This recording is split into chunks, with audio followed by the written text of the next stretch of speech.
Have you ever wondered what games you should keep or you should lose? Find out here at Purge Reviews. Have you ever wondered what games you should sell or you should use? Find out here at Purge Reviews. Find out on our top 10 list what games you cannot miss. Don't forget to subscribe to Purge Reviews.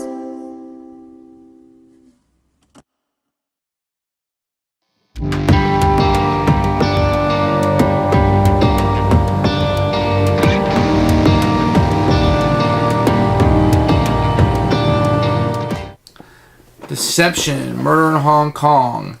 This is a Gray Fox game. This may be a Mysterium killer for me. I find Mysterium, as has everybody I played it with, to be a very, very difficult game. Trying to guess the ending. I've never seen anybody beat the game, and I've played it a lot. I think Deception fixes some of the problems I had with Mysterium. And a review of Mysterium will be coming soon. I want to like Mysterium better. I think Mysterium pops better on the table. I like the drawings. I like what it's going for. It's just incredibly difficult. And the use of words in this game is so much better. The components are nice. I think people instantly get what's going on here. It does steal a lot from the Resistance, especially Avalon with the Witness and Accomplice. This borrows heavily from other games. You know, this is a derivative of many other games. The way Cards of Humanity is derivative of Apples to Apples, and how Unnatural Selection is derivative of Apple to Apple, and how so many games are derivative of Apples to Apples. So is this game. But it does it so well, it will almost cancel out those games that became before it, if that makes any sense. The Godfather wasn't the first mom movie. Jurassic Park wasn't the first dinosaur movie, but it cancels a lot that came before it. Even if you don't agree with those movies, hopefully you can see what I'm going for. Even though it's derivative, even though it doesn't really add a whole lot, it just changes words in for pictures, really, Mysterium, and throws in a little bit of Resistance in here. It does it really well. Now, it may replace Mysterium for me. I haven't made that decision yet. It will not replace the Resistance for me. Okay? Because the Resistance is so clean at what it does. I can get so many people playing that game and people instantly like it. But I think this is a great complement to add a little bit to it. My favorite thing about Avalon is the whole Merlin thing. And you get that in here with the Accomplice and the Witness. And I like that a lot. But it won't replace that game for me. But I think this is a great game to have in my collection. And I would consider this kind of thing a party game. This is a party game for me. It's going to immediately go to my party game circulation. So when I'm bringing a game that I actually want to play for a party game, this game will go with me. And few games I can say that I pull out all the time. This is going to be one of them I'm going to bring. Anybody that's played the Resistance, or maybe teach this first and then teach the Resistance, I think vice versa will help this come along. So the components are fantastic. I really like the use of the cards. I like the way they did everything. When I first looked at it, I was like, I don't think I'm going to like this. I ended up liking it quite a bit. We ended up playing it 3 or 4 times in a row with one group. And I was surprised by that. We don't usually play the same games over and over. So this is a winner. I'm going to recommend you instantly purchase this if it seems advisable for your collection at all.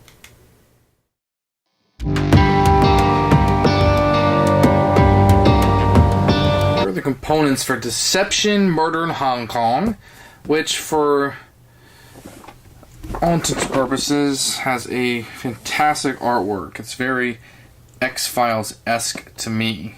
To each their own. The lady in the hot pants, that does it for me, I guess. It does have the Dice Tower Seal of Excellence. It's a Gray Fox game, which usually puts out pretty good games. Let's see what's inside. You're going to get a rule book.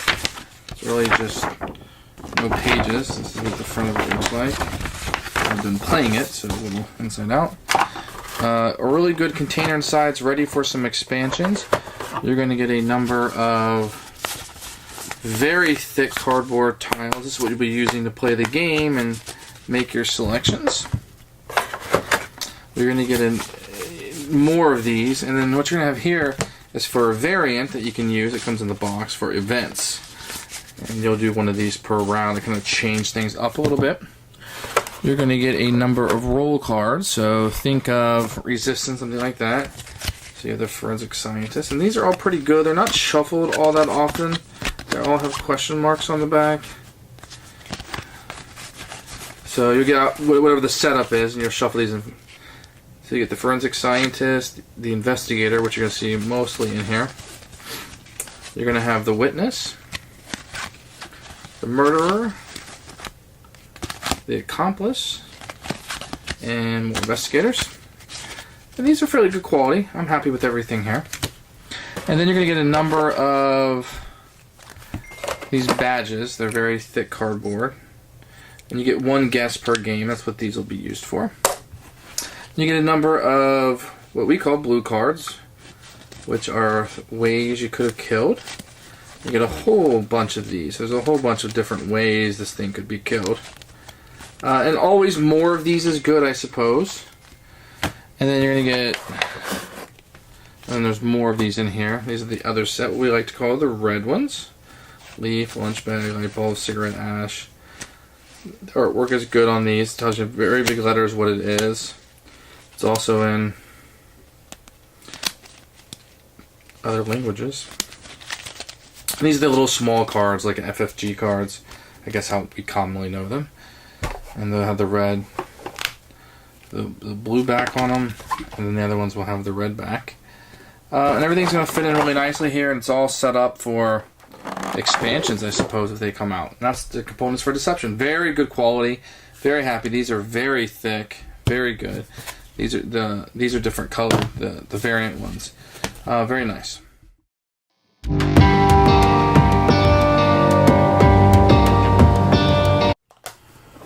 The rules for Deception are quite easy.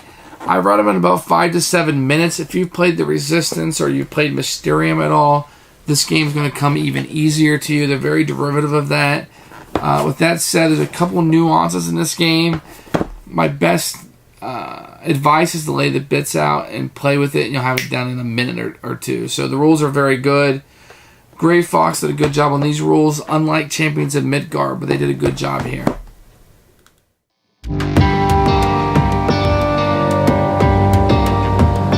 The way the game is set up, there's 2 stacks of cards. We call them blue and red. Every player will take 4 of these, and they will place these face up.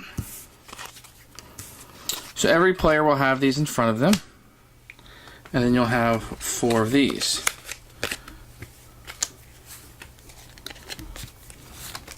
And these are the possible things that could have killed. So if you're the murderer, you're going to pick a red or a blue card. Let me give you an idea. So you have these 4 cards down in front of you on the board. Not in front of each player, but instead for the whole board. So you're going to have one set. Okay. And I'll explain what these do soon. And then you're going to have the locations. And there's 4 possible locations that will be in the deck. I'll always just kind of stack them up like that. And the cause of death. The cause of death will always stay on the table. You do have a variant that's included, these event cards. They can be shuffled in these, because there's going to be extra ones of these. These can be shuffled in. If one of these comes up, it'll do something different other than normal rules. So the forensic scientist draws 2 scene tiles and substitutes them for any 2 scene tiles in a display. The game ends after the following presentation is finished. The forensic scientist chooses one of the scene tiles on display and moves its marker to a new item on the same tile. Discard this event tile. So these will just break up the monotony of the game a little bit and let it play out a little bit differently. And those are optional. I'm going to show you without it. That's just a variant. So each player is going to have a number of these cards set up in front of them. 4 red and 4 blue. And you're going to see 4 of these tiles, the cause of death, and the location. And then what you'll do is you'll shuffle each of however many players you have. This will be a different setup. But let me go through each of these. You have the forensic scientist, and this can be the person kind of playing the game against them and giving out the clues. As soon as you draw this, you put this face up, and then that player can no longer talk other than to say yes or no if somebody tries to solve the crime. An investigator would be the main person trying to figure out who and what killed, etc., trying to figure out the crime. Then you're going to have the murderer. This is the person, if you draw this card, that actually committed the crime. You win if nobody solves it. If you have the optional accomplice in, he will work with the murderer and try to help him keep the investigators from solving it. And then you're going to have the witness, who will know who the murderer and accomplice is. He won't know which is the murderer and which is the accomplice, but he'll know who the people are working against it.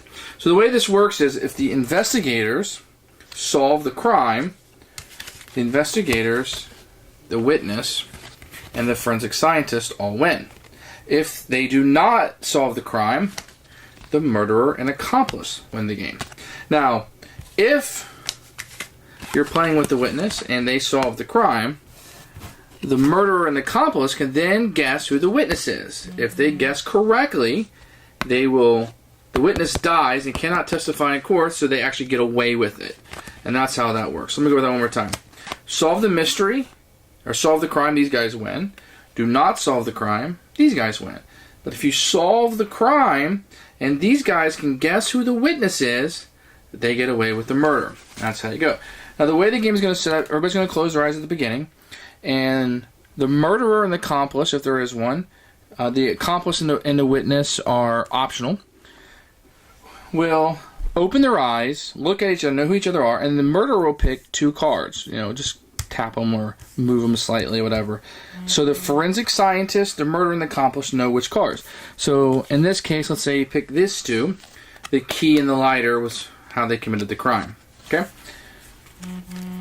If at that point the murderer and accomplice will close their eyes, the forensic scientist is doing all this with their eyes open, he will then tell the witness to open his eyes. And then the forensic scientist will either point to the murderer and the accomplice or nod towards them, just so the witness will know who the murderer and the accomplice is. Then everybody closes their eyes, and then everybody opens their eyes.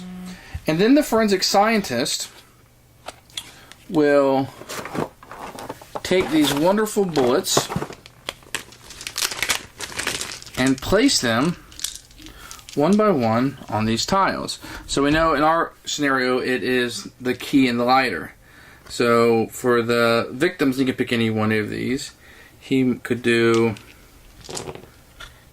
large, thin, tall, short, disfigured, or fit. So let's say he's going to do short. Then he may look at the victim's identity. Child, young adult, middle-aged, senior, male, or female. A lighter and a key, he might go young adult. And then for the corpse condition, still warm, stiff, decayed, incomplete, intact, or twisted. That's not very good for what we want to accomplish. So maybe he would put stiff. I don't know, I'm just guessing here. Noticed by bystander, sudden sound, prolonged sound, smell, visual, action, or nothing. Maybe a key and lighter are action-based, because they open a door and start a fire. And cause of death: suffocation, severe injury, loss of blood, illness, poisoning, or accident. Maybe they burned it down. Arson, maybe. I'll put on an accident. And then the location: living room, bedroom, storeroom, bathroom, kitchen, and balcony. I don't know. Maybe storeroom. I have no reason to put that. So that's not really helping, I feel like, them getting closer to the key and lighter. So then at that point, everybody can discuss. Everybody has, maybe 30 seconds to go around in order. They will have these badges. You can spend 1 per game. Every player's going to get 1. You can spend it once. And you can try to solve it. If you're wrong, this gets discarded. You cannot try to solve it, although you can still keep playing and talking. If you solve it correctly, then you trigger the end of the game. What will happen after they talk, saying nobody solved it or wanted to, you will take one of these off the top of the deck and you will replace one of these. You can't replace the cause of death or the location. And we decided that this corpse condition wasn't very good. Now, me taking this away, the forensic scientist, I'm not really saying anything, but maybe I'm saying that's not the best clue. And I'm going to put the personality: arrogant, despicable, furious, greedy, forceful, and perverted. I don't know if that helps me much more. And then the same thing. So it's going to happen 3 times. And then at the end, everybody will get a guess. If they're right, I've already showed you how the win conditions at the end. So you should be moving these around, these bullets, in order to give people clues. Plays a lot like Mysterium, like I've already said. But this is how this is going to play out with these bullets, and these words are going to try to match up, and they're trying to guess. So if they guess lighter and lock, no. You cannot elaborate. You can't say, yes, you got one right and one wrong. That's all. Whip and key, no. Key and lighter, yes. You've solved the mystery. So you just play 3 rounds of the game. The game is rather quickly. The discussion will dictate how long it is, but this is how you're going to play the game.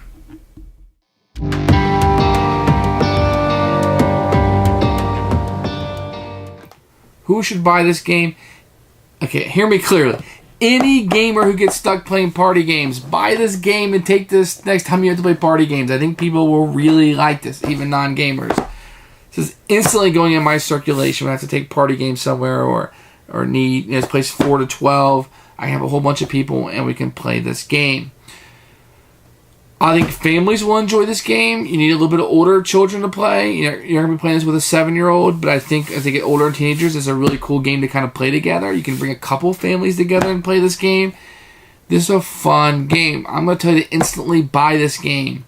Gray Fox puts out a lot of good games. It's one of their better ones. I didn't think I was going to like it as much as I did. I think people who maybe don't like the Resistance may like this, or people who think Mysterium is too hard, I'm one of them, may like this game. So, Deception, Murder in Hong Kong, definite winner, definite instant buy, definite instant pickup, and a keeper for us.